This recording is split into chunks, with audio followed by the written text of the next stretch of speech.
you take your seat. Let's start our second session for this track 2 this afternoon. So as you see from the first track, the first session we talked about governance issues, about transmission. And this session we will mainly focus on the regional grid.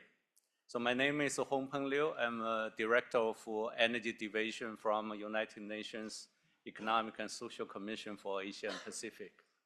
So this morning during the survey Peter Dubon actually conducted, we see a lot of people just interested in the power grid, transmission and this production. So that's really good to see, and I hope during this session we will have very good information sharing from our panelists, and also afterwards we also have a good discussion. As you know, the power system connectivity is a very important part of energy transition. I think this morning we also heard the experts said no transition without transmission. At the same time, this power grid connectivity will provide good opportunities for regional cooperation and also to accelerate energy transition, especially to achieve the Sustainable Development Goal 7 on the affordable, sustainable, and reliable for energy. And also at the same time, it's contribute to the climate actions. The economic and social benefits, I think a lot of panelists will talk about the benefits of connectivity, so I will not go to that in details. But the Asia-Pacific region as a whole, if you look at our connectivity situation for power systems in particular, it's relatively slow compared to other regions like from even Africa, from Europe, from North America. So that means we have a great potential. And also a lot of member countries will recognize the potential for energy connectivity and to support the integration of energy from, especially the clean energy, in particular from renewables. So in the last few years, there have been growing momentum in this region to move ahead with the long discussed plans and the initiatives for power interconnections. If you say in Southeast Asia, especially ASEAN Power Grid, compared to other subregions in Asia Pacific, I think Southeast Asia is advanced compared to others. So if you see the LTMS, Laos, Thailand, Malaysia, Singapore Power Integration Plan, and also the BIMP Power Integration Plan, South Asia, there are progressing, but it's not, compared to other regions, that ideal, as we expected. And also we can see in Central Asia, between Central Asia and South Asia, there's also ongoing initiatives. So according to IEA, actually, if we achieve the 2040 to meet the climate target to enhance the energy security, actually additional 80 million kilometers of new power lines will be required. So that is really, it's almost equal to the current transmission lines globally. So we really need to speed up these connectivities and speed up the transmissions to incorporate renewables and to support the energy transition. And from ESCAP side, as you know, we are the neutral platform and from the United Nations to support member countries for power grid connectivity through regional cooperation. We work with the ADB, we work with the Energy Transition Partnerships, we work with the ASEAN Center for Energy and also some other sub-regional and international organizations to focus on this regional cooperation and energy connectivity. One of the guiding framework is about the regional roadmap for power system connectivity, which was adopted by member states in 2021. That included the strategies, how this regional cooperation can be promoted, and to establish a regional mechanism to support power grid connectivity.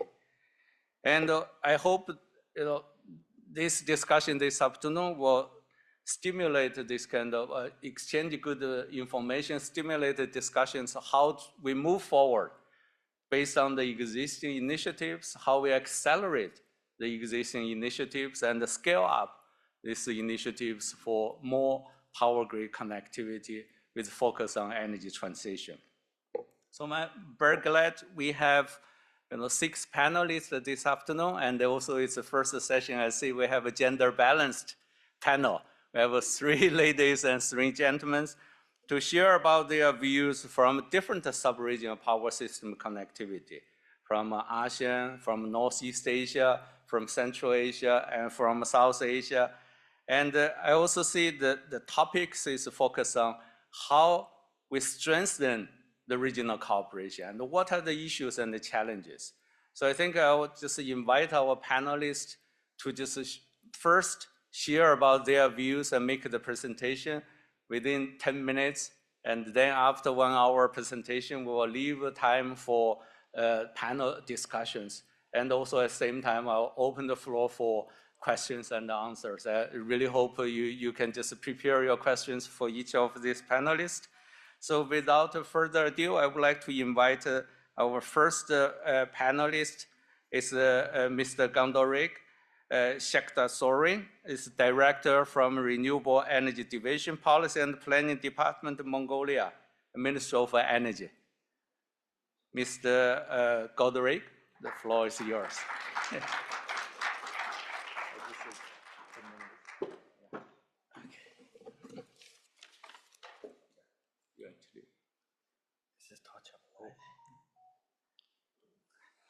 You will have this control. Yeah, I need it. Okay. Yeah. I'll just remind you. This is for the one, yeah? This one for the right? Yeah. This for, okay. Okay. Good afternoon, ladies and gentlemen. So the status of Northeast Asian power system interconnection. So I'm going to present now. Okay, first of all, I would like introduce about current situation of Mongolian power electric systems very briefly. So Mongolian power integrated power system consists of 4 independent power systems. As you see on the slide, the colored segments as shown the power grids. First of all, there's a Western power grid, and also the red one is Alto-Western power system and Central power system, also the East power system. So Mongolia has a total 3.4 million population, and also Mongolia has a very harsh, long winter. It is less for September to May. It's almost 8 months. So, and the temperature drops minus 45 Celsius of degrees. That's why during this time, all of households, residents, buildings must be supplied heat power. You know, this is interesting. Heat power is most crucial issue in terms of Mongolian power sector. So also last year, Mongolia total electricity consumption is estimated around 11 billion kilowatt hours, and of which 20% is imported from foreign country to neighbors, and rest 80% is domestically generated.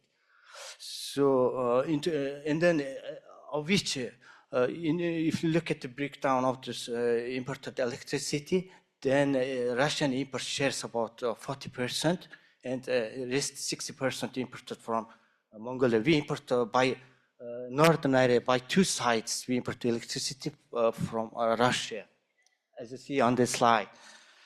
And also, the Mongolian long-term policy documents, such as New Revival Policy and long-term policy document, Vision 2050, all those policy documents included that the initiative of Northeast Asian power system interconnection project will be implemented with, in cooperation with Northeast Asian countries between Mongolia.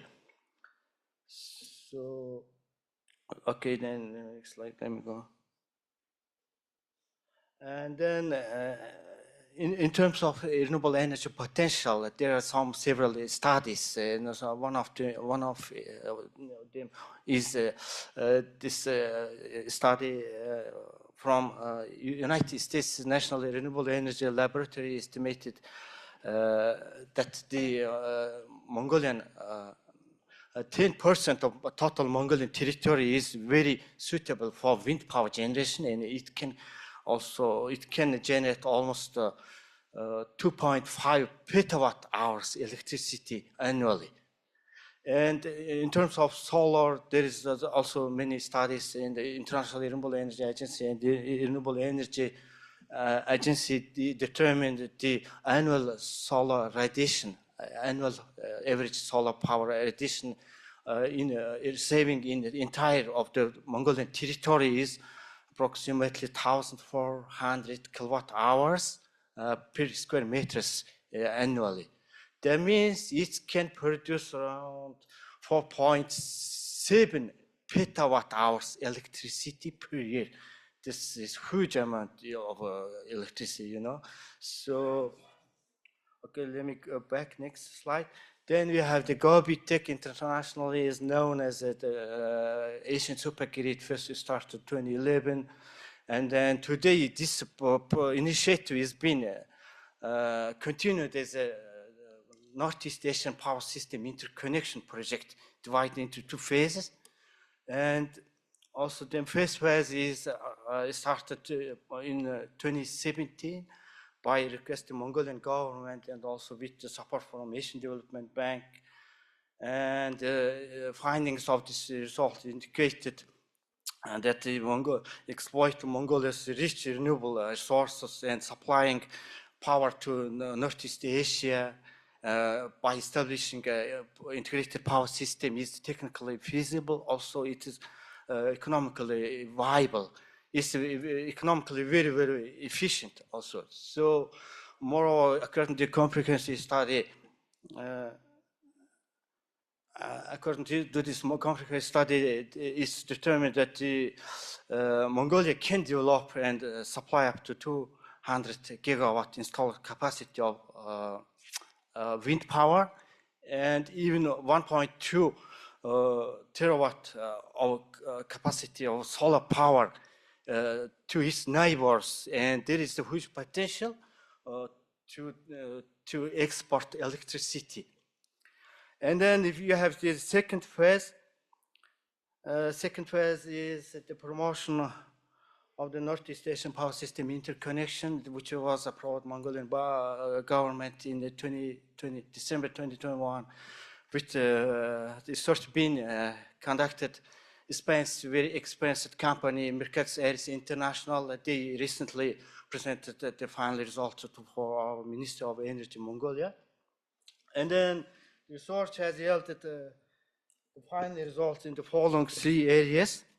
The first one is conceptual plan for development of solar PV and wind power resources in Mongolia, South Gobi. Second is interconnection study, alternatives for electricity exports, and also conceptual design and feasibility of necessary infrastructure for exporting electricity. And third one is institutional and multilateral dialogue, and also market and regulatory needs and commercial development.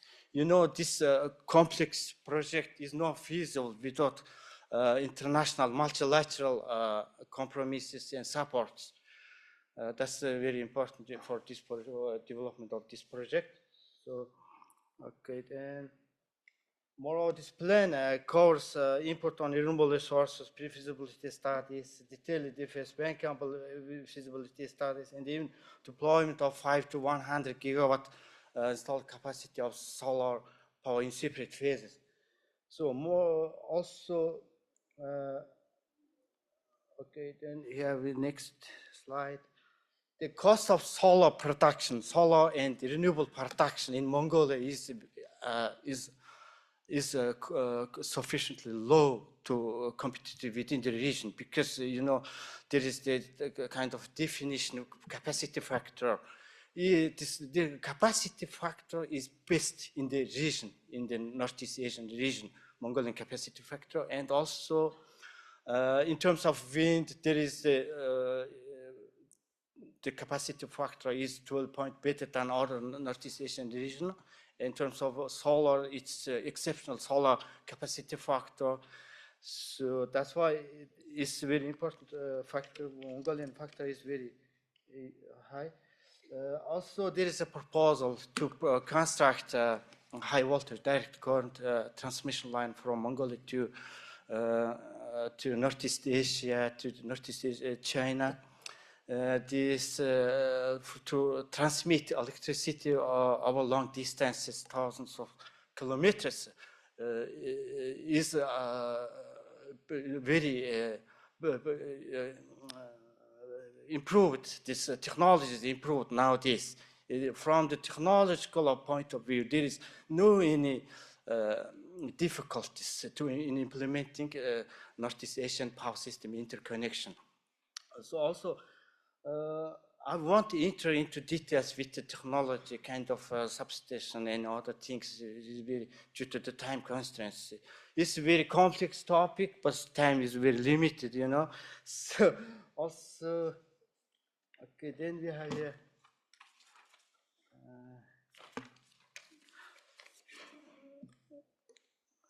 Okay, I already did it. Okay, then we have here Northeast Asia is most of important prosperous economic region of the world.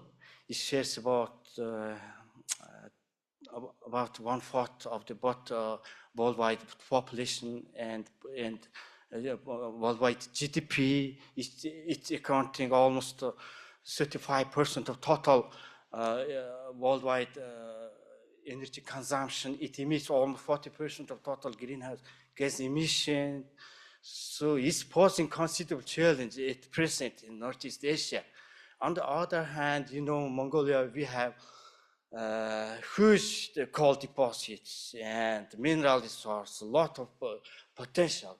Nevertheless, we've been working continuously to develop renewable energy for reducing greenhouse gas emissions, as we got commitment in the international level at the Paris Agreement. You know, that it makes sense. That's why to invest in this project, to development for this project. So then we have, this time is, okay, now, so it's very, this next project will have a lot of benefits, advantages in the Northeast Asian region, you know. Let me just, okay, then for example, the huge economic benefits, and also job creation will be increased, diversification local economy, and the reduction of CO2 emission in this Northeast Asian region, and so on, too many. That's why, okay, that's the end of my presentation. Thank you so much. It's a very limited time, you know. This whole topic. Thank you very much, Mr. Gondoric. It's not easy. I know you have a lot of things to share, but you know, we have limited time. But I think still there are two ways. One way, I understand all the presentations will be uploaded after the session, so you can access the detailed information from Mr. Gondoric's presentation. You know, he can't run out for all these kind of PPTs. And secondly, during the panel discussion, we still have time. If you have any specific questions, you can ask him. Thank you very much, Mr. Gondoric, for this presentation. So from the Northeast Asia, now we move to Southeast Asia. So I have a little bit adjusted the program on the, you know, originally published on the website. I just want to group the Northeast Asia and Southeast Asia, and then we move to South Asia and then Central Asia. So now the next, second presentation will come from Ms. Jennifer Chen, who is a Senior Manager, Clean Energy World Resources Institute at WRI, mainly focused on the corporate perspectives on the Asian power grid and technological innovation. Let's welcome Jennifer.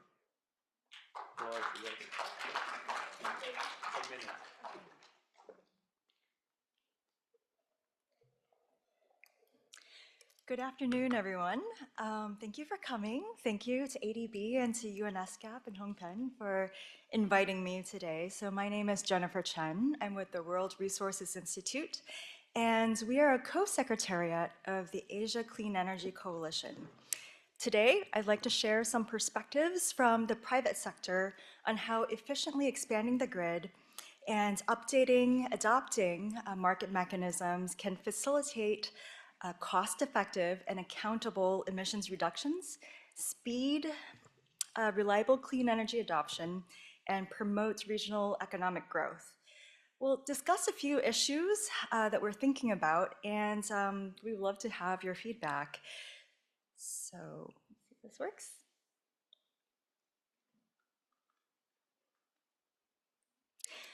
So a little bit about the Asia Clean Energy Coalition. I'll say ASEC for short, but it means it's not the ASEAN Secretariat, but unfortunately it's a very similar sounding acronym. Is this sound okay? Am I echoing? Okay. So ASEC is a coalition, and it's a coalition of many collaborators. We welcome more. I think maybe perhaps you might not be able to see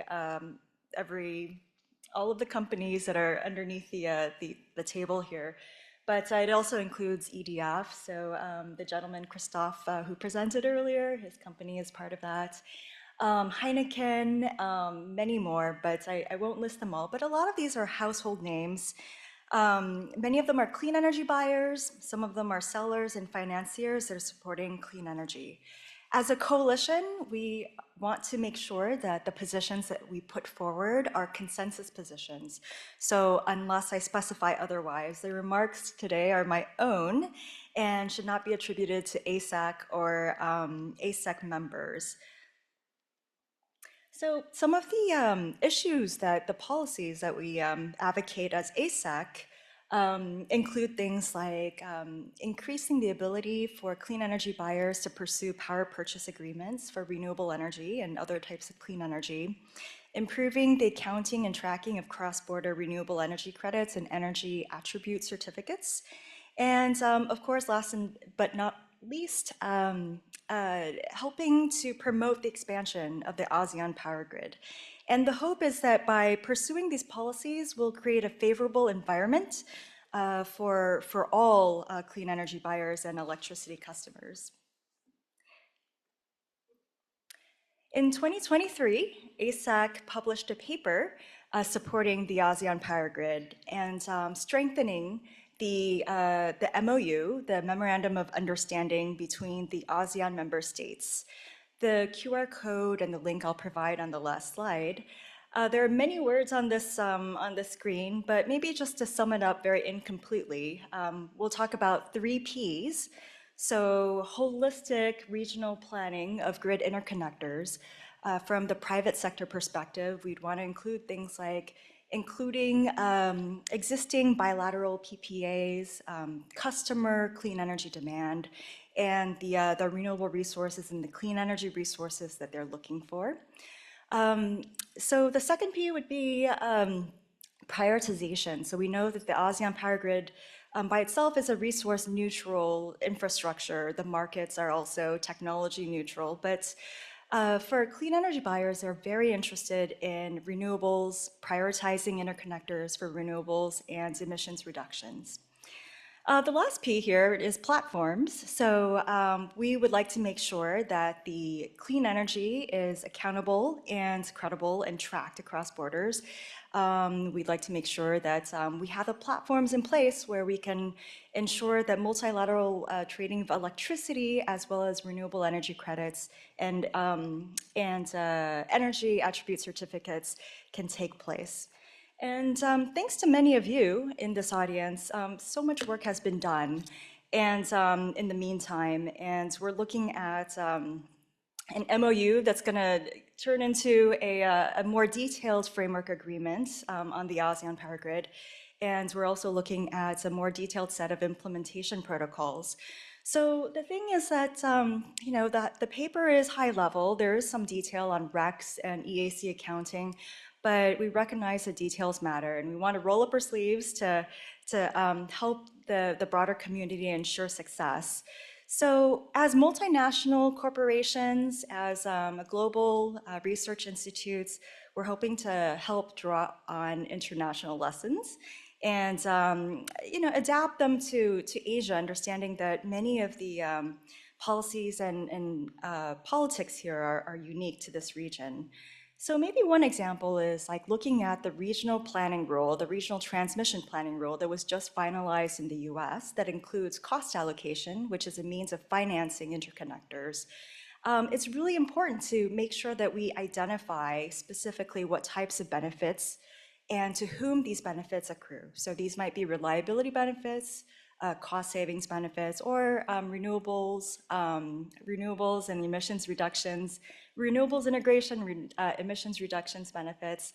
But in determining more granularly to whom these benefits accrue, we can help develop champions, and we can also help determine who might be able to support from a financial perspective some of these interconnectors. So this ties in really well here to some of the concerns that corporate clean energy buyers have, which is to ensure that the tracking of these renewable energy credits and energy attribute certificates are accurate and that the benefits of building these interconnectors are quantifiable. So tying into that immediate concern for the corporate clean energy buyers is to, if we develop a good system of tracking these benefits, they can understand what they're getting from the grid, and it helps them with one of their key issue areas.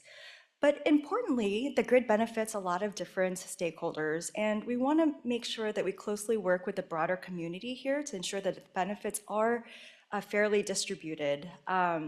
And the opportunity is greater for all stakeholders to procure clean electricity and reliable electricity. I wanted to just highlight a couple of other new topics that we'd like to think about. And this is a topic of load growth that we're seeing in the US and in Asia. In the US, between now and 2030, we're looking at approximately 15 gigawatts of load growth from data centers alone. And that's a lot. A lot of this load growth is different in nature from the more gradual load growth that we see. It can be lumpy and large. And in the US, it's actually catching US utilities off guard. If they're not able to forecast this load growth, if there's no process for stakeholders like clean energy buyers to provide input to utilities into their development plans as to what kind of renewable electricity or clean electricity they want, then it can slow the retirement of fossils and result in underbuilds of interconnectors that could connect these customers with clean energy. So that's a really important thing to include as part of good holistic regional planning. Some of the drivers to the load growth that we're seeing in the US are unique there, but many of those translate to Asia. So for example, things like new electrification of buildings, homes, transportation, data center growth is a big deal. Artificial intelligence and energy-intensive industry. These are all factors that can contribute to load growth here. There are some ideas that we put up here to make sure we mitigate, to help mitigate that load growth, but I think I need to hurry up a little bit. So another topic that we'd like to explore is the issue of grid build-out and how to make sure that we cost-effectively make the most of both new grid build-out as well as existing infrastructure, and how we can make the most of the land upon which we build the grid. So there is a suite of technologies that can help make the most out of the grid if appropriately incorporated. So this can include things like dynamic line ratings, which helps provide more information about how much capacity a given line can flow through. There are also things like topology optimization. So can we change the shape of the grid in order to optimize the electricity flow? And then there are advanced power flow controls And then there are ways to reconduct our grids, existing lines, to make sure that we can to increase the ampacity of these lines. ASEC has not formed official opinions or official positions on how we can improve advanced transmission technology uptake, but this is something to watch coming up. So with that, I'll just say thank you so much for your time. I really hope that you'll engage with us, and please be in touch. Thank you. Thank you, Jennifer, for keeping time. Very good. Actually, Jennifer talked about not only for ASEAN, I think it's also the benefit for power grid connectivity, which is applicable for every sub-region. So now we will hear another presentation about ASEAN establishing a multilateral power trade agreement, lessons from Asia. We have Ms. Adrita Sabia, Senior Program Manager, Regional Program, and Just Core Transition Platform, Southeast Asia, Energy Transition Partnership. The floor is yours. 10 minutes. Is this Hi, everyone. Good afternoon. Thank you, Mr. Hong Peng. Thank you to ADB for having us here. It's a pleasure to be here. So yes, I'm from the Southeast Asia Energy Transition Partnership. Just very quickly, the Southeast Asia Energy Transition Partnership, or ETP, is a multi-donor partnership of government and philanthropic funders. We're working to accelerate sustainable energy transition in Southeast Asia.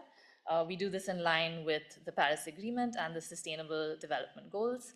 Our government funders include the French, UK, I shouldn't forget anyone here, Germany, Australia, Canada.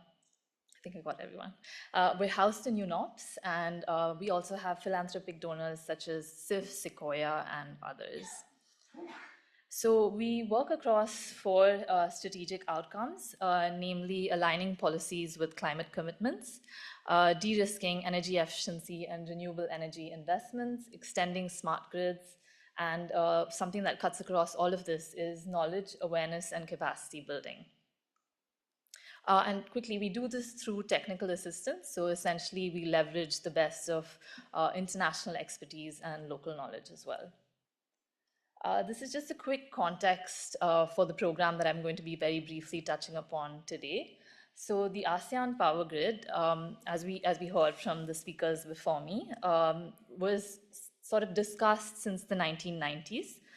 The framework that allows for this cooperation is the ASEAN Plan of Action for Energy Cooperation, or the APAEC, as well as the APG MOU. Both of these are expiring next year, and I believe are currently being redesigned. We also have the ASEAN Interconnection Master Plan studies. Under these studies, 18 priority interconnections have been identified. That's this lovely map over here. Of these 18 interconnections, 9 of these are currently operational, and there is one sub-regional interconnection, the Laos, Thailand, Malaysia, Singapore interconnection.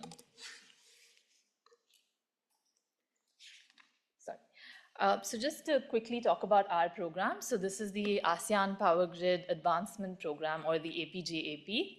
The APGAP is a tripartite agreement between the ASEAN Center for Energy, the German's CASE program, and ETP. And we've also brought on board SCAP to support in an advisory function.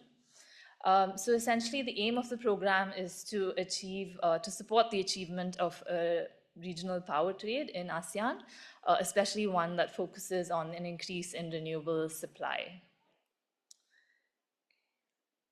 So we have 4 outputs across the program. So output 1 is focused on coordination, and this is really the setting up of a PMU within ACE as a coordinator for the entire program, and this is funded solely by CASE, or the German program. Output 2 is a multilateral power trade roadmap, and in a sense, what we're trying to do is to take the APG from studies into implementation and also present a viable financing framework. This is currently ongoing. Output 3 focuses on analytical work, and this will contribute to the AIMS-3 phase 3 studies. Output 4 is to establish a multilateral power trade pilot. So just to go into a little bit of detail of each of these outputs. So for the roadmap, currently what we're doing is to assess the current status of interconnections, really work with ASEAN member states to identify data requirements and also availability, draw on both regional and international experience to put together a stepwise plan for establishing an MPT or a multilateral power trade. It'll also go to the stage of identifying funding requirements and perhaps also working with a lot of partners to try and find that funding to support it. This is currently in draft stage. The consultations are ongoing with member states. This will happen primarily over July and August. Okay, so for output 3, this is the analytical work. This is 3 studies that we hope to do, and we expect these TORs to be launched in the coming weeks. The first one will focus on the minimum requirements for multilateral power market. It'll look at an assessment of current interconnections in ASEAN. It'll also look at electricity structure. We will look at institutional market model design as well. The second TOR really focuses on the regulatory framework for multilateral power trade. Some of the components include an integrated resource and resilience planning, as well as accounting management systems for variable renewable energy deployment. The third and final TOR will look at recommendations of grid code and harmonization of technical standards. And output 4, finally, is led by ACE. So we'll focus on developing a multilateral power trade pilot under this output. We'll begin with a scoping assessment to find potential pilot areas. This is currently underway. Conversations are going on with ASEAN member states. We'll then take this to proposal development and finally to finance facilitation. So just some of the lessons that we wanted to highlight in developing this APG-AP program. So the main one was that a stepwise process is really key. And the process should really be driven by member states who are interested in starting the interconnections. We're also finding more and more that these interconnections and an interest in establishing an MPT is driven by renewables. This has been showcased through the LTMS. We also found that high-level political commitments are essential. So the reason that the ASEAN power grid is able to move forward is because of the APAIC, the APG MOU, and also existing platforms for ministerial energy meetings. Coordination is a critical piece. As you can imagine, there are many development partners, many member states, et cetera, that are involved in this engagement. So that's something we've tried to keep central to the APG-AP program. So that's just very quickly to give you a flavor of what we're doing in this space, and I took less than 10 minutes, hopefully. Very good.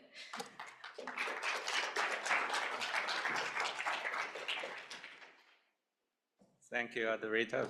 Very good presentation, very concise, and also keep the time. You save some time, actually. Thank you.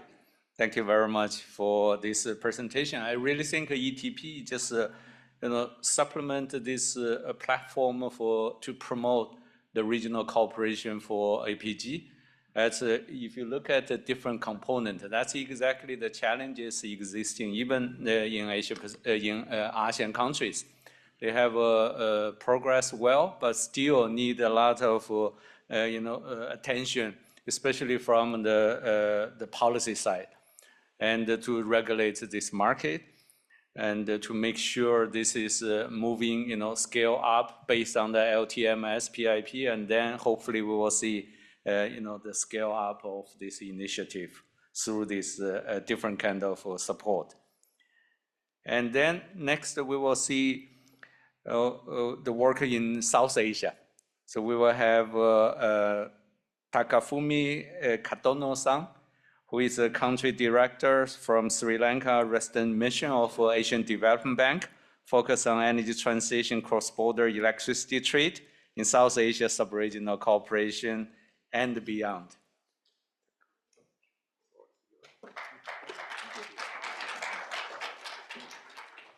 Hello, good afternoon. I will try to also save time.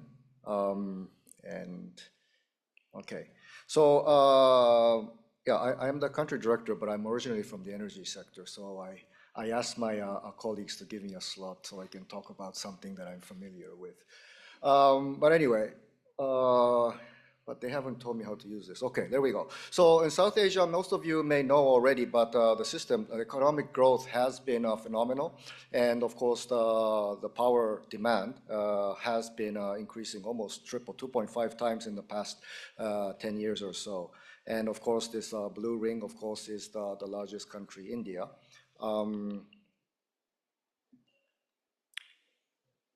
Which way is it? Okay. Okay. The interesting thing is that the energy mix is very diverse in the region. And as you see, the blue bars are the countries with a large hydro potential. But of course, these are the smaller countries, right? So you have like India is by far the biggest. And then without going into details, they have very different characteristics in the SASEC region, or South Asia Sub-Regional Economic Cooperation region. So the large hydro countries like Bhutan and Nepal, their systems are only just above 2 gigawatts, right? And most of them are exported. Where I'm working, Sri Lanka at the bottom, it's over 4 gigawatts, but it's an isolated system because they're an island. So many of the trade in the region already taking place, mostly between Nepal, India, Bhutan, India, and then India to Bangladesh, and a little bit to Myanmar as well. So obviously, India is in the middle. As the previous speaker mentioned with the Laos, Thai, Malaysia, Singapore as well, you have a large country like Thailand, who used to be the importer, now being the aggregator. So I think when the role of that big country changes, then the regional power integration can really take off. This is just a snapshot of all the units that were imported, exported between these countries, but I'm not going to go into details. So, wow, okay, it's going by. Oh, okay, there, you guys are controlling for me. Thank you. I've been pushing the wrong button. Yeah. Okay, but anyway, going forward, so three perspectives. One is, of course, the clean energy transition and how this interconnection can facilitate that. And in order to do that, we need a power market development or more nodes and arrangements for trading. And then expanding the cross-border electricity trade beyond the South Asia Sub-Regional Economic Cooperation nations to the BIMSTEC, the Bay of Bengal Initiative countries, and beyond. Now, looking at the need for clean energy, as you may all know, the countries in South Asia are quite vulnerable to climate change. But at the same time, as you can see on the first line, their CO2 emissions have been increased most around 3 times in the last 2 decades. So it is very important to green the power system. And you can see the share of CO2 emissions in the graph on the bottom. The black stack is the power industry. So as mentioned, the region collectively has quite an impressive endowment of renewable energy resources, and by connecting them, we can make the region much greener.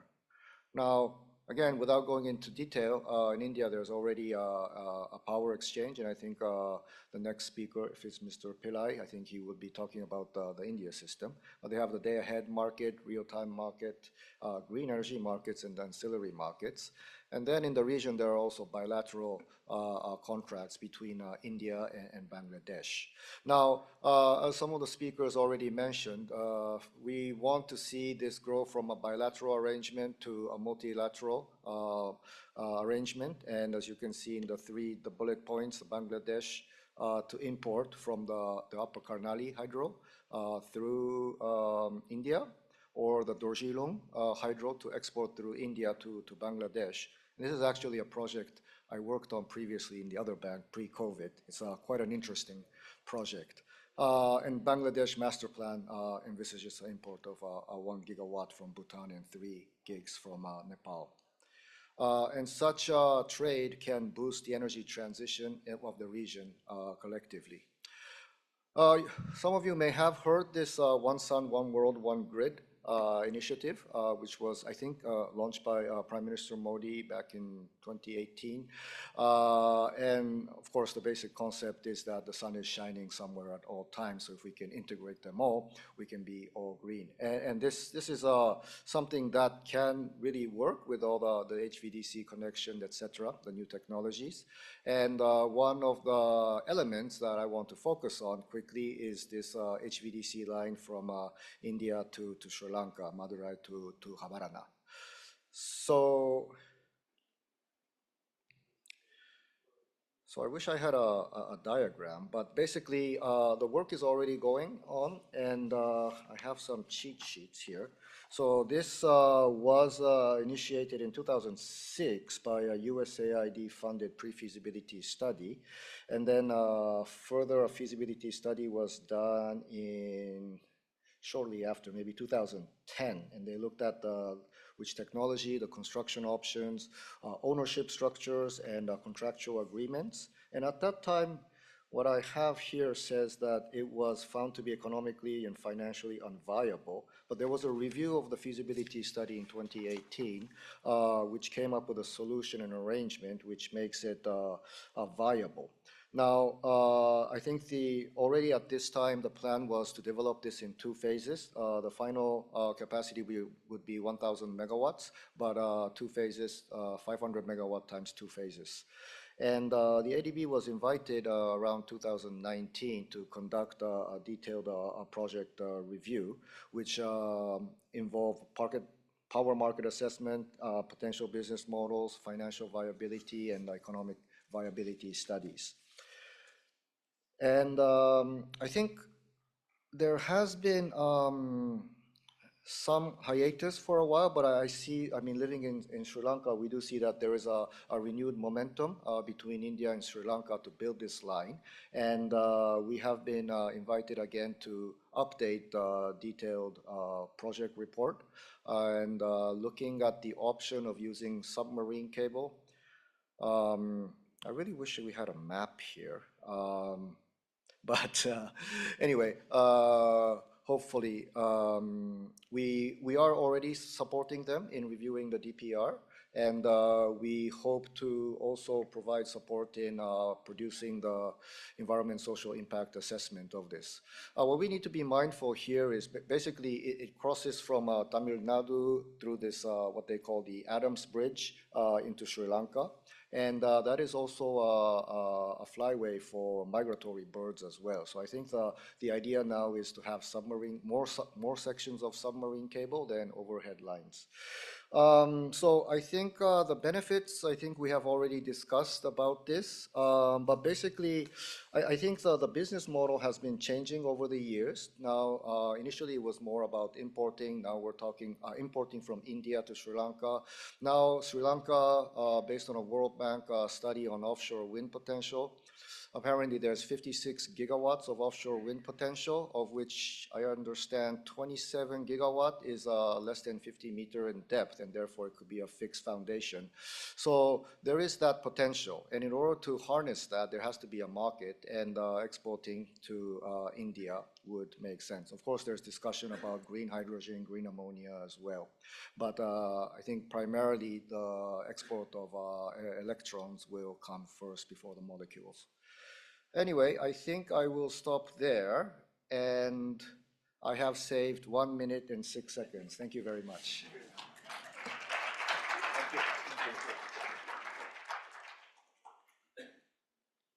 Thank you, Takafumi-san. Thank you very much for this information about connections between between Sri Lanka and India. So I think a great potential, in South Asia countries.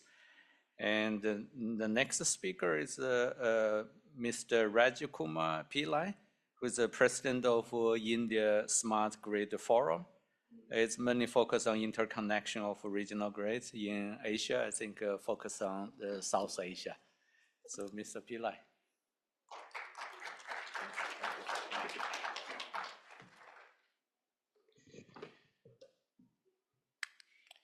This goes this way? Yeah. There is the control. Good afternoon. Thank you very much for inviting me for this very important session. It's a pleasure to be with the distinguished panelist. Why interconnect power systems? The larger the power system, it offers better reliability. One classic example is what happened in India. On 30th and 31st of July 2012, we had massive power cuts. That time, we operate our power system as 5 regional grids, and we started interconnecting north with west and then with east and NER. Southern region and 2012 was still a separate power system, and that had about 50,000 megawatt capacity in southern region. So there was some problem between NR and northern region and western region. One day there was a tripping which we put it back within 12 years. Only 2 regions got tripped, northern region and western region. The subsequent day, the entire 4 region, west, north, east, and northeastern, about 800 million people in darkness but it lasted only 24 to 28 hours. But I was in US that time, every newspaper on the front page, India plunges into darkness, India plunges into darkness. So we are planning to interconnect southern region with rest of India sometime in 2015, but we advanced that and interconnected in December 2013. So 2014 onwards, we are operating about 3.2 million square kilometer as one power system, which has today, as we speak, 443 gigawatt of generation capacity and more than 300 million customers. And we have been growing 8 to 9% per annum, both in capacity and in number of customers. So the interconnection of regional grid, let me first talk about India itself, and let me come to the advantages. The wider the control area, it is more effective to undertake intraday mitigation measures. So we are having more and more of intermittent renewable energy on the grid today. A higher percentage of generation is from intermittent renewable energy, wind and sunshine, on which we have less control, although there are tools to estimate. So in a small geography with wind and solar, if we estimate for tomorrow's production and any changes in the weather comes, we have very little scope for doing any mitigation during the day. And with a larger power system, we could play with the demand, we can play with the generation resources. The wider and wider with intermittent resources, it has proven that in every geography, we can control the power system better. Take the case of solar generation peaks during the noon. Wherever the noon time surplus solar generation is there, they can give it to their eastern, that is surplus. Their eastern side is already moving towards evening peak. You can do that. Later, the vice versa, the western people, afternoon time, they can give it there, and it could happen vice versa also. Power systems in the western part with traditional generation sources and low load in the early morning can support the morning peak for their neighbors. So the wider the diversity of generation resources, wider the area, the generation resources diversity is also wider. And as I said, we operate the 3rd largest power system in the world with 443 gigawatt generation capacity today. So these regional grids, we started interconnecting sometime in late 80s. Northern region and western region, we connected in HVDC first, and thereafter synchronous AC interconnections. Thereafter, west and east we connected, north and east we connected. So as I said, from later part of 1980s, next 40 years, we connected the 4 regions, and southern region we connected in 2013 December. So today we operate as one grid. So what we have done today, out of this 443 gigawatt, about 150 gigawatt comes from solar and wind approximately, of which around 12 gigawatt is distributed solar connected to the distribution grid, but about 140 gigawatt is connected from large capacity wind farms and solar farms. And to evacuate power from those, at the planning stage itself, we understood that it is not going to be easy building high capacity transmission lines, and it will not be economically viable. So 40% cost of this high capacity transmission lines connecting all the wind farms to nearest polling stations were built with a viability gap funding. So 40% of the project cost was given by Government of India as a grant to Power Grid Corporation and the state transmission companies which built all those. So that helped us evacuate in the phase 1. The phase 2 of this green corridor, we just call them green corridor. And along with that, what we have done is the renewable energy management centers. What it does, comes with control center as well as sophisticated state-of-the-art tools for weather forecasting. So here, first phase, we have built some 11 centers, are renewable energy management centers. The national level 1 and 3 regional level. These are the states where solar and wind is concentrated. And now we are building another phase 2, another 6 states. We are building this. So with this, what has happened with the green corridor and renewable energy management centers, there are hardly any curtailment of from the wind farms and solar farms. Complete power which is generated, we are able to evacuate. The inter-regional capacity is more than 120,000 megawatt. From any region to any region on the transmission grid, we can do that. So this is the architecture. There are some more slides on the backup slides. I won't get into the details of this. Interconnections in South Asia and Southeast Asia, been several studies, as you heard from Sri Lanka just before, many studies been going on for several decades. There are some interconnections which are working well with India, with Nepal, with Bhutan, with Bangladesh, and there is a regional power grid, regional power exchange in the making. So, and the potential is on the right side of the slide, which talk about by 2030, 2040, with 2036, 2040, we will 10x more capacity of regional transfer will take place in South Asia alone. Global energy interconnection, you all know about it, the initiative by GATECO from China, Global Energy Interconnection Development and Cooperation Organization, which was launched sometime in 2016. So the idea of a global energy interconnection was first mooted by Lee Tenia, the then president of SGCC, State Grid Corporation of China, at the SIGRE inaugural session in August 2012. Nobody took him very seriously. He talked about building 9 horizontal interconnections across the globe and 9 vertical interconnections across the globe. That time it was just few slides. But after his retirement, he set up an organization, GATECO, which is supported by government of China. And they have done serious job over the next 3-4 years and came out with an actual action plan and a global energy interconnection plan. That was released in 2018. So they had invited, I was there in Beijing. We have seen that plan. It looked very impressive, but estimated at $38 trillion and 50 years, 2020 to 2070, 50 years, $38 trillion, all the global power grid will be interconnected. Something similar to the one sun, one earth, one sun, one gold concept. But when we looked at it, can we wait till 2030 or 2050 or 2070? Because the renewable energy getting connected to the grid is much faster. So we need to have wider control area. We need to interconnect as much as possible. So after that GATECO inaugural session came back to India, we talked to different people.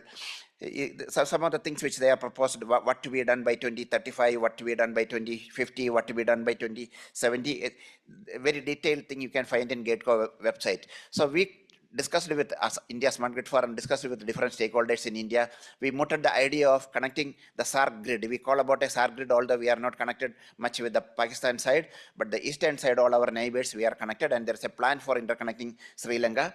And the western side, west of India, that is the GCC, there's a functioning GCC interconnection.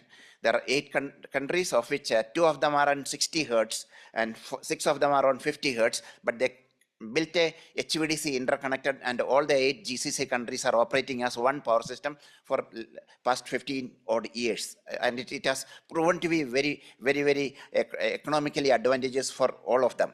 So we called all these people from the GCC region, from the ASEAN side, including your organization was also there in 2019 March in our annual event. We agreed on 2 interconnections, all the people, full day discussion. Oman to India, a 3000 megawatt capacity, 500 kV HVDC undersea link, about 1200 kilometers. The one which you see, the black one which you see, This pointer is not working. And another one is on the other side, from the Myanmar to Manipur to Myanmar to Thailand via Myanmar, a overhead transmission line of 500 kV. After this COVID came, nothing much could be done thereafter. But what happened is that several agencies like European Commission, World Bank, USAID, they all expressed interest, and some studies and some work is going on. There are so many other interconnections are studied by different people. Some of them are presented in the eastern region. This is the one which our friend from Sri Lanka, he was looking at the diagram. The diagram is here. So 2006 onwards, there were several studies done. The latest one talk about only 40-kilometer undersea cable connecting India with Sri Lanka, and overhead line built into the sea from both the end, the right side bottom diagram, and the cost today estimated at 694 million USD. Why the previous interconnection, 1 minute more, didn't happen is because at some point in time, each of the study, what happened at political or economic level, some people clubbed it with building a bridge from India to Sri Lanka, both rail and road bridge. That never happened. It remains on talk only. Not even in paper there is a feasibility study for that. And so no, when we build the bridge, you can put the power cable also along with that. It never happened. If that was not there, Sri Lanka India interconnection would have happened at least 10, 12 years ago. I hope it will happen by end of this decade. There are many more interconnections here, so I will leave it at here. Some of this was discussed by Jen. Thank you.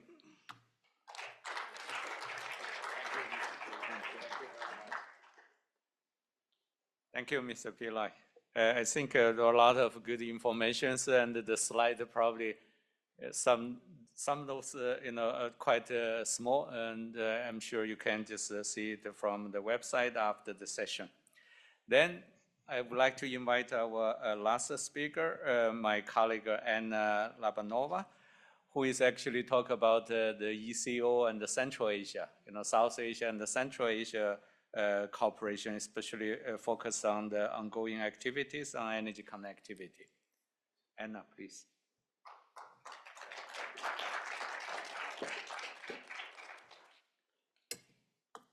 Thank you, Hongpeng. Good afternoon, ladies and gentlemen. And let's travel to the other region of Asia Pacific, and let's talk a little bit about Central Asia and how it fits more broadly in ASCAP work. And being last speaker, it's actually quite beneficial because it saves me a little bit of time with the background information. We just can skip this couple of slides because we've heard a lot today about the importance of electrification and the growing demand for grid development and development of energy storage. And at the beginning of the session, Hongpeng mentioned that ASCAP has a roadmap which guides our work in energy connectivity and our activities in this sphere. So let's focus a little bit here. And on the slide, you see the snapshot of initiatives which are currently in place in Asia-Pacific region. And what's important to mention that it's not the comprehensive list. The list is even broader, but you can see how some initiatives overlap and how they cover countries in the region. But what's important to mention that there are most of the agreements in our region are currently on bilateral basis. And we already heard from speakers before me the importance of moving from bilateral agreements to multilateral trade and benefits from that.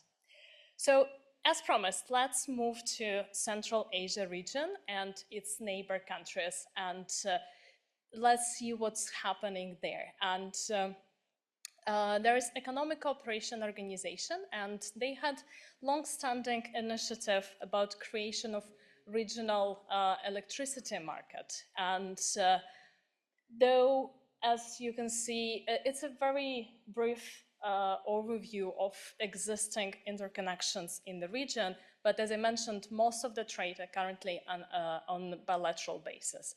And The idea, and ASCAP supported this initiative, and currently we are developing a roadmap for eco-region, which covers 10 countries, basically Central Asia plus its neighbor countries, to move forward with developing regional power market.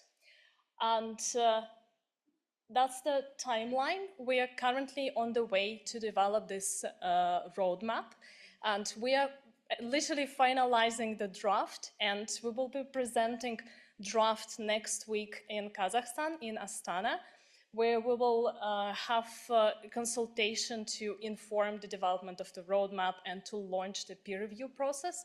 But the key idea of the roadmap, that will be high-level document to provide tangible and actionable recommendations for countries, where to look at and how to move forward with developing of regional power market.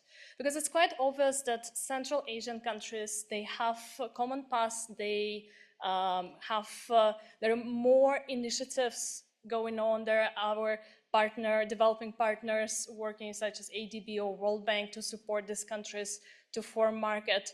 But Central Asia does not exist in vacuum, and it connects with other neighbor countries as well. There is some interest to extend these interconnections. So the roadmap focuses on these initiatives, provides an overview how they complement each other and what are existing policies, where are the gaps, and what are the steps to move forward. And this is a brief overview where we focus. And as I mentioned, that next week in Astana, we will have a consultation. It will be in hybrid format. So for experts working in Central Asia in neighbor countries, please, or generally interested in the region, please feel free to join. For us, it's very important to collect your opinion on the document we develop and how we move forward. And just a couple of more words about how our work in Central Asia fits into general ASCAP work and what we do to support energy transition. One of the important initiatives we have called Green Power Corridor. And the key idea is to ensure that all the connectivity initiatives we implement, they are aligned with Sustainable Development Agenda, and they are aligned with Sustainable Development Goals.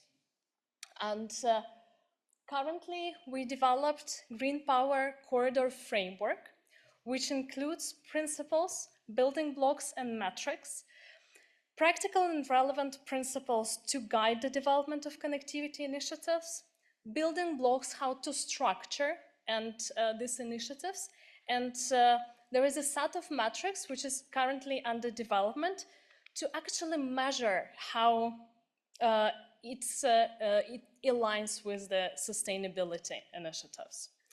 And just to focus your attention a little bit of building blocks. Because when we talk about connectivity, we talk on the one side about infrastructure, and just now we've heard some initiatives about developing undersea cables or developing transition lines. But is it the only thing what we need to develop a connectivity? And it feels like there is something missing. So apart from infrastructure, of course, we need other blocks. We need institutional framework to support these initiatives. We need regulators to create the rules of the game and how to actually conduct these initiatives. We need financing mechanism and finance for these initiatives. We need, of course, social acceptance. We need to make sure that all these initiatives are accepted by consumers and general public. And of course, it's very important to have a political accord to move forward, to make sure that there is a common understanding of why this initiative is important and how to move forward. That brings me to the end of my presentation. I'm happy to respond to your questions afterwards, and feel free to reach out after the event as well. Thank you. So stay here. Thank you, Anna. So now I think we have all the panelists share about the views for regional power grid, especially the connectivities. So I would like to invite all the distinguished panelists to sit here, and we start the panel discussion.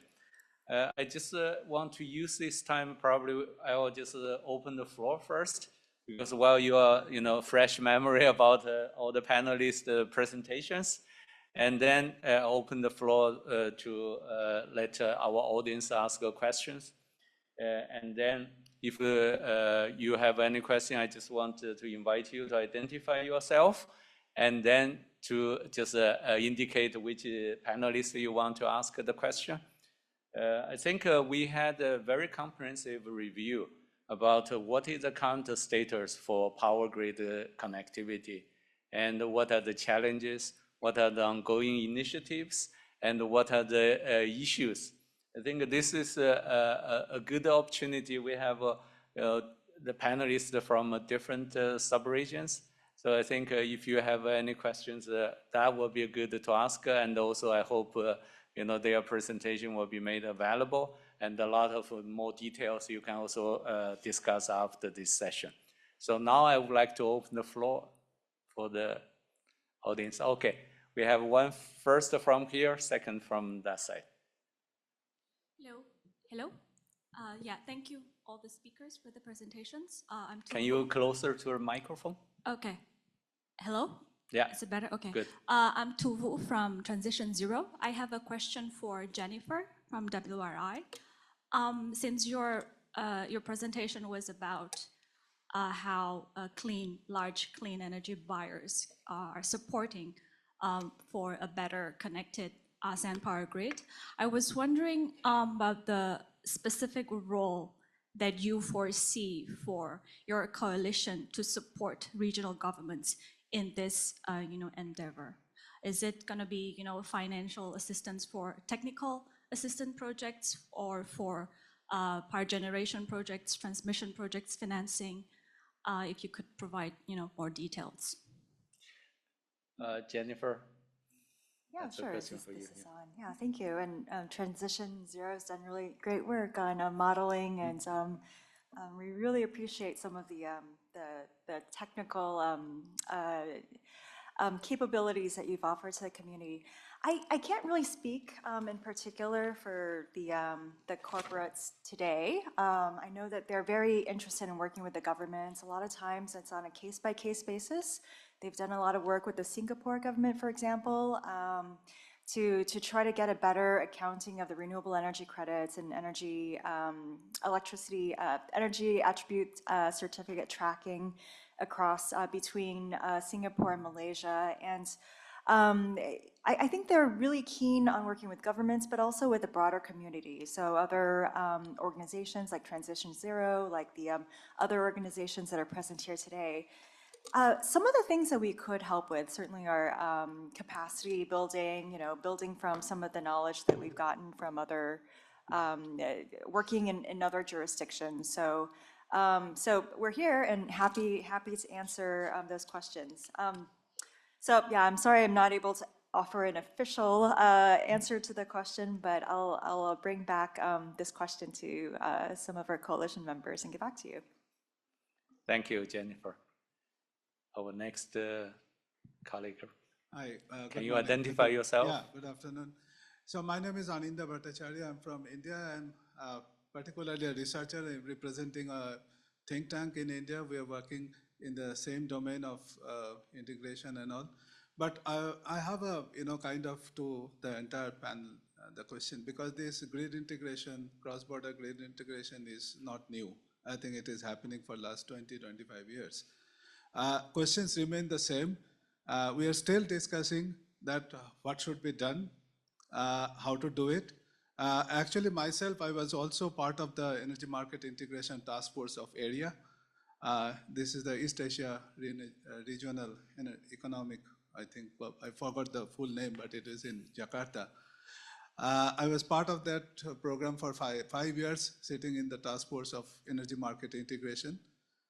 We did the same assessment 15 years back, to, almost 12 years back, that how this integration happened, what are the costs and benefits of this integration. But again, I think it looks like we are still in the same stage. My question to all the experts is that, what is the way forward? Why this integration is not happening? Because there are 4 different challenges that has already been identified. It has been discussed with the partner countries, the markets, but both the countries needs to come together to solve these problems, especially the pricing issues, the regulatory issues, the legal issues, and also the technology and the financing issues. So if I can hear from you that what progress we have made in last 10 years, it will be really helpful to understand how we are progressing. And a second question is that when we're talking about the large-scale grid integration, quite often, because this is the electron, it has to get into the, finally, to our light bulbs. So we cannot ignore the DISCOMs, distribution network also, the lower level transmission, because unless we fix that, whatever be the supply comes up to 132 or even to 66 kV, everything will fail if we don't get it delivered to 220 or 415. So that part, I think that missing part is still, because I'm right now trying to help the smaller DISCOMs in India to connect that, kind of technical barriers. But there are a lot many barriers in the distribution level than at the higher level of power transmission. So I think the time has come to bring the distribution network issues in this network analysis. That is, from the technical side, I feel that the time has come to do that. So I'd like to hear on that front also. Thank you. Thank you. Very good questions. Okay. First, okay. Anna, go to the first question, or you want to address both? No, I will start with the first question. All right. Thank you, Okay, Hong-Peng. good. Thank you so much for your question. And on the last slide, I mentioned that there are 6 building blocks what are required to move forward with developing of energy connectivity. And it is a comprehensive and very complicated task. And if the initiative is not moving forward, which simply speaking means that one of the, or 2, or maybe more of these building blocks are not yet there, either there is not enough political will, or if maybe there are not enough mechanisms, financial mechanisms, or infrastructure is not ready. So, of course, each region or each initiative is different.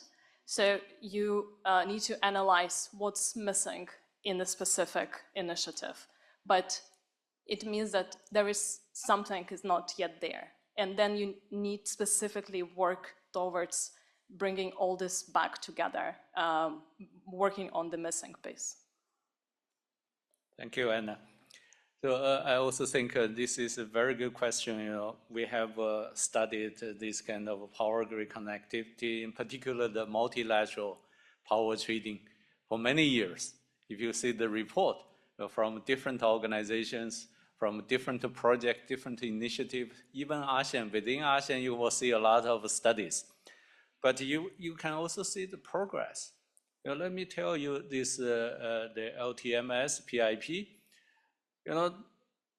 maybe 10 years ago, people already talk Singapore could be the best country, to use this kind of initiative, APG, to benefit from it.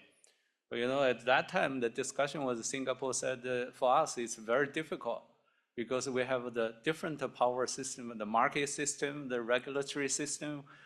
We don't know how to do this with our neighboring country with a different system. But then, if you look at when Singapore has this target for net zero, so they have to find a way to do it. Even during the pandemic, the travel was restricted, but I saw there's a high-level delegation from Singapore to come to Thailand, specifically talk about this LTMS. They want to accelerate it. That's really in the political will. They want to start from this political level, the minister just went to Thailand to meet with his counterpart there to see what is the possibilities and how to just really start this project. So you will see the results now. It's progressing, and they even scale up it not only from Laos, they also targeted different countries. So I think this study, we build up this kind of basis. Whenever you started to implement this kind of a policy framework, that's you have a lot of ideas already built up. I think the political will pick up this. But I know, as you said, still there are a lot of barriers. LTMS, everyone talk about this, but you can't see any other multilateral power trading agreement from other countries. There are still a lot of challenges. But I can see, at least we see there's one real one.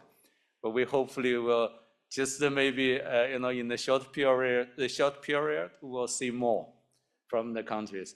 For the second question, if I can ask Mr. Pillai, since the question like what you mentioned about the discussions, how after you have this high level and go to the lower level, to the end users. So how do you address these issues? See, interconnecting between different countries, first of all, political issues, then comes the technical issues, then the regulatory and policy issues. Making a power market of different countries together in a pool is not easy, but it has been successfully done in different parts. It has even done in Africa. There are 5 regional power pools are operating. It started from the Nordic pool, moving to different geographies. So when it comes to ASEAN and South Asia, countries are separated by, not like Europe, it's all interconnected by and large, but here it's all separated by sea, deep sea. There are technical challenges. So despite that, I believe 6 or 7 countries out of the 10 countries in ASEAN are already interconnected. So you talked about the 18 interconnections, 9 of them are already operating. That's a great achievement. And these things doesn't happen in 1 year or 5 years or something. In the GCC, interconnection happened because they are all kingdoms. All the kings agreed they want to do, they just did it. No economic assessment, nothing. They just wanted to do it, they did it. So in a democratic setup, what we have in South Asia and Southeast Asia, there has to be consensus, there has to be economic benefit to be articulated, everybody should agree to it. In the good old days when Nepal, India interconnection things comes, and also development of hydroelectric plants in Nepal comes, some intelligent people from the audience will come and say, if we build a dam, there is an additional benefit for India because flood control. When it is just a power plant and a transmission line, it could have been solved much easy. But when the additional thing comes, the flood control, irrigation benefit, agricultural benefit, if you mix all that, it will never move. So what happened, Mr. Bhattacharya, you worked in this area for 10 years, 15 years. You should know all this difficulties in bringing everybody together. Our power exchange between Nepal, India, Bhutan, it's all on one-to-one, government-to-government agreement. It was there. Now we have moved that 4 countries into a kind of a regional market. We expect it to bring them onto the power exchanges. Within India, we have 3 functional power exchanges. So these participants from Bangladesh and Nepal and Bhutan also participate in the India power exchanges, which will happen very soon. Thank you. Jennifer? Yeah, I can speak a little bit to the integrating discoms and including them. Certainly when we think about electrification and new load growth, the discoms can often have a lot of information, and we want to be sure to feed that information into the regional transmission planning process.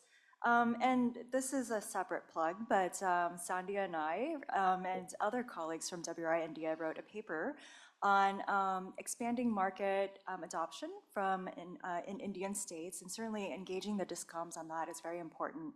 So if we can make sure to, if we can expand market adoption, that can help us reduce some of we can make we can help use the grid more efficiently, essentially, and that also has to be folded into the planning process. So we won't need to plan for as much build out if we use it efficiently. So Thank you, Jennifer. Any other point? May I? I think it's an important question, the first one, because when I was first asked to talk about this, I was remembering that back in 2001, I was doing a little research on Northeastern power system integration. And then later on, when I came to ADB, we were working in the Central Asia region, power trade between Kyrgyzstan and Kazakhstan. And then, of course, the GMS, and we were talking about grid codes and regional power trade coordination center, etc. In many cases, like in the case of Kyrgyzstan and Kazakhstan, it was more about the reliability, right? I think the Kazakh system operators felt that if they connected AC to Kyrgyzstan, the trip could cascade to their country, to the system. So there was a little bit of a reluctance there. But of course, and when I was working in Laos for the World Bank, we were trying to open up the market on the Vietnam side so that they can export there. At that time, one of the issue was that the coordinated planning was missing. Vietnam has a very robust power development plan formulation mechanism, but on the Laos side, the hydropowers are developed by private developers, so it was very hard to have certainty over when that will be connecting. So we try to facilitate that as well. And then we were talking about the HVDC back-to-back type of connection so that we don't have to worry too much about grid codes and all. So of course, I mean, related to the second question, and again, related to the reliability is, I think the power sector of each of these countries need to come to a certain level.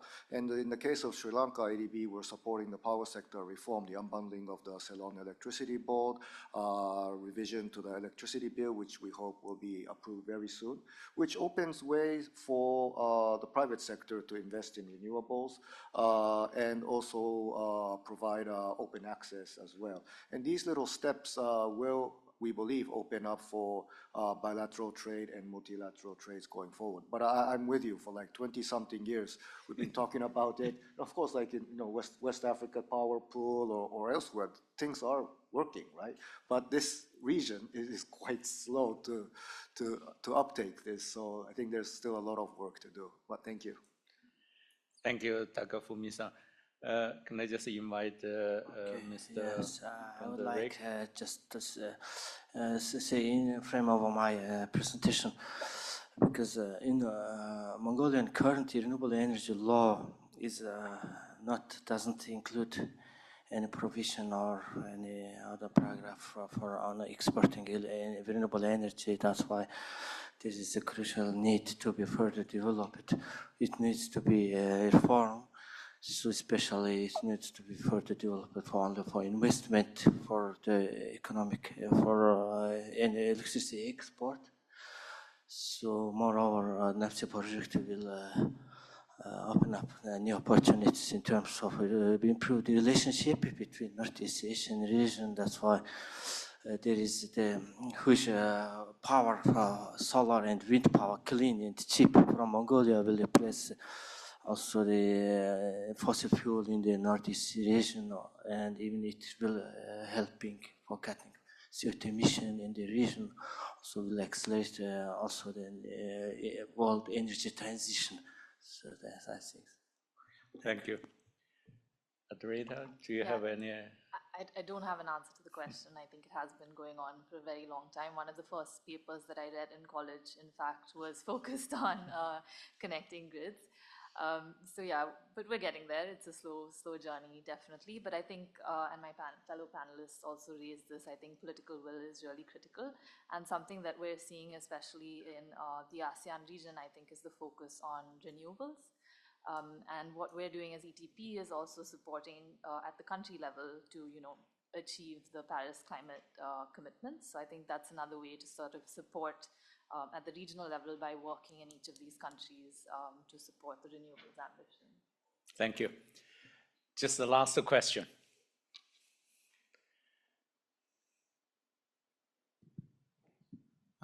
Thank you very much for all the presentations. I'm Vibhanu.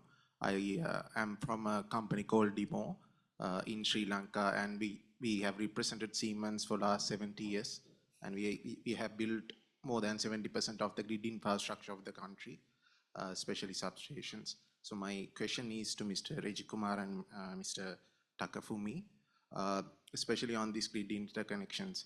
With the rapid growth of India, we already feel delivery times getting extended. Siemens transform factories are booked for next 3 years. So there's a rapid growth coming in with these interconnections. How do you have discussions with the private sector, whether they are prepared for this, whether they can cater to these high demands, whether that discussion is taking place? Thank you. Is it Pillai or Dr. Fumisha? Okay. Actually, I don't have an answer. This again, government to government, they need to talk. There are plans. There are, as in my chart, I have shown 3 different feasibility studies, talked about 3 different plans. And all the numbers, everything available. So, and there are task forces, there are quarterly, half-yearly discussions between both the governments. But there has to be a willingness to do that and take up immediately, then come to ADB or World Bank or any agency to fund for that. So money is not going to be a constraint. $600, $700 million or even $1 billion, it should be done. It's 2 years ago, Sri Lanka experienced very bad power outage. So, and giving 2,000, 5,000 megawatt from India is no big deal. We can easily do it because our power system is so large now. So, and many times you could also, your surplus, you could find market in India at a much higher prices. Particularly now our temperature has gone to 52 degrees centigrade in Delhi just before I was coming. That time temperature was 52 degrees centigrade. Our maximum load had gone about 250 gigawatt, the peak load. So Sri Lanka surplus can be sold in India at a much higher price. The same thing applicable to Nepal, Bhutan, and all of them. Bhutan, for example, their 30% of the GDP is by export of electricity to India, and all those hydroelectric plants were built by India with borrowed money from the banks and other places. So it's a great opportunity for the neighboring countries because we have 1.5 billion people and they have demand. And if together we could make it economically beneficial for everybody. Thank you. Takafumi-san. Yeah, was the question on the equipment manufacturing capability, right?